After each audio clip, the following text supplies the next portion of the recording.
Movie की शुरुआत में हमें स्पेन में एक खेत दिखाया जाता है जहां बेल अपने बच्चों के साथ रहते हैं ताकि एक दिन उनके बच्चे फाइटर बुल बन सके।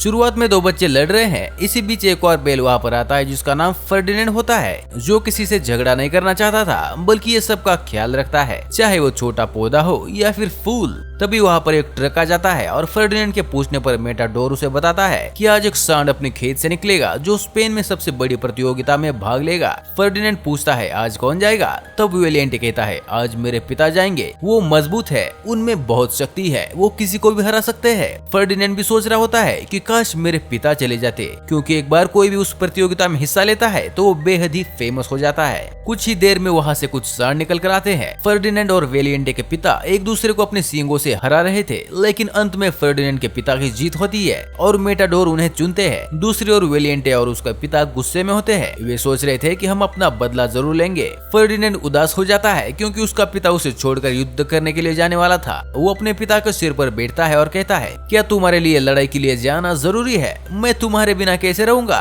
क्या हम अपना जीवन शांति से नहीं बिता सकते? पिता कहते हैं मेरे बेटे, जिंदगी में आगे बढ़ने के लिए हमें हमेशा लड़ते रहना चाहिए, यही हमारे जीवन का एक हिस्सा होता है। पिता के जाने के बाद से ही मासूम फर्डिनेंड उदास हो जाता है। जैसे ही सुबह होती है फर्डिनेंड ट्रक की आवाज सुनता है, बाहर भागता है तो देखता है कि उसके पापा नहीं आए हैं। वेलिएंटे के पापा कहते हैं शायद तुम्हारे पिता मारे गए हैं। वो वहाँ से भाग जाता है। लोग उसे रोकने की कोशिश करते हैं लेकिन वो किसी के हाथ नहीं लगता। हर जगह पर अंधेरा था। फर्डिनेंड दूर से एक ट्रेन को देखता है। ये तुरंत उसके अंदर छलांग मारता है। ट्रेन चलती रहती है। जब वो एक जगह पर रुकती है तो फर्डिनेंड उससे उतरकर दौड़ते समय खाई में गिर जाता है। उसकी आंखें बंद थी क्योंकि वो थका हुआ था। उसके सामने एक आदमी आता है और उसका कुत्ता भी उसके साथ था। वो उसे बचाकर अपने साथ ले जाते हैं। जब फर्डिनेंड उठता है तो उसके सामने एक लड़की आती है और कहती है चिंता मत करो, मैं तुम्हें कुछ नहीं करूंगी।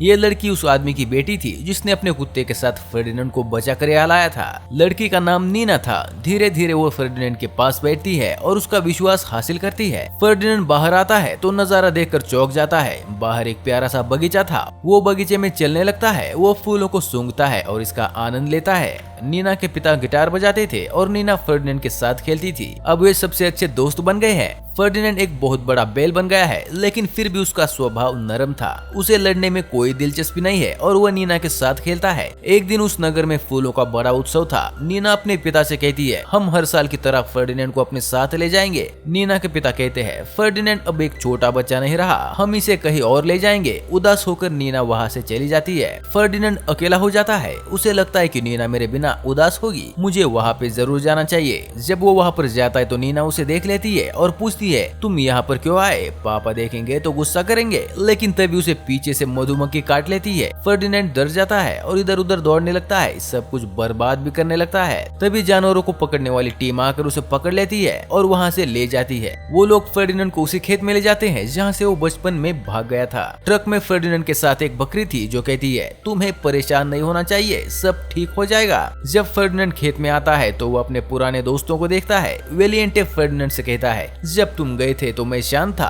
तुम वापस क्यों आ गए? फर्डिनेंड कहता है मैं वापस चला जाऊंगा, मैं यहाँ नहीं आना चाहता था लेकिन मुझे जबरदस्ती लाया गया है। तभी एक अमीर आदमी खेत में आता है जो फाइटिंग शो का डायरेक्टर था और वो यहाँ फाइट के लिए एक मजबूत बैल लेने के लिए आया था। सभी बैल लड़ाई करते हैं लेकिन फर्डिनेंड शांत रहता है। तभी वेलिएंटे एक दूसरे बैल को एल प्रेमेले का डर दिखाता है जिससे वो बेहोश हो जाता है। फिर उसे कसाई घर ले जा रहा था लेकिन उसे लगता है कि उसे लड़ाई के लिए चुना गया है, इसलिए वो बेहद खुश था। फर्डिनेंड वेलिएंटे को कहता है ये सब तुम्हारी वजह से हुआ। फर्डिनेंड कुछ चूहों के पास जाकर उन्हें वहां से भागने के लिए मना कर लेता है। तभी वो घर के अंदर जाते हैं जहां उन्हें सांडों के सींग मिलते हैं जो उस प्रतियोगिता में हारे हुए थे, यानी कि अब तो कोई भी उसमें जीत नहीं पाया है। दूसरे दिन वो लड़ने लगते हैं और वेलिएंटे का सींग ही टूट जाता है। फाइट शो का डायरेक्टर फर्डिनेंड को अगली लड़ाई के लिए चुन लेता है और वेलिएंटे को बूचड़ खाने भेज दिया जाता है। लेकिन फर्डिनेंड अपने दोस्तों को बचाने के लिए बूचड़ खाने जाने की ठान लेता है। वहाँ पर जाने के बाद उसे वेलिएंटे के साथ साथ दूसरा बैल भी मिलता है। तीनों वहाँ से भागने लगते हैं। तभी बाकी बैल भी वहाँ जाते हैं। चूहे गाड़ी चलाकर उनको वहाँ से भगा ले जाते हैं। खेत में मजदूर भी उनका पीछा कर रहे थे। फिर ट्रक से उतरकर फर्डिनेंड सभी को ट्रेन में चढ़ा देता है। लेकिन जब उसकी बारी आई तो खेत के मजदूर उसे पकड़ लेते हैं। फिर उसे बुल फाइटिंग के लिए ले जाया जाता है। दूसरी तरफ नीना और उसके पिता समाचार देख रहे थे। तभी उन्हें फर्डिनेंड की विशाल बुल फाइट के बारे में पता चलता है। नीना के पिता कहते हैं नीना मत रो और मेरे साथ फाइटिंग शो में चलो, हम वहाँ पर फर्डिनेंड को देखेंगे, हम उसे वहाँ से छुड़ाने की कोशिश भी करेंगे। फर्डिनेंड स्टेडियम स्टेडियम में सबके सामने खड़ा होता है, लेकिन उसे लड़ने में कोई इंटरेस्ट ही नहीं था,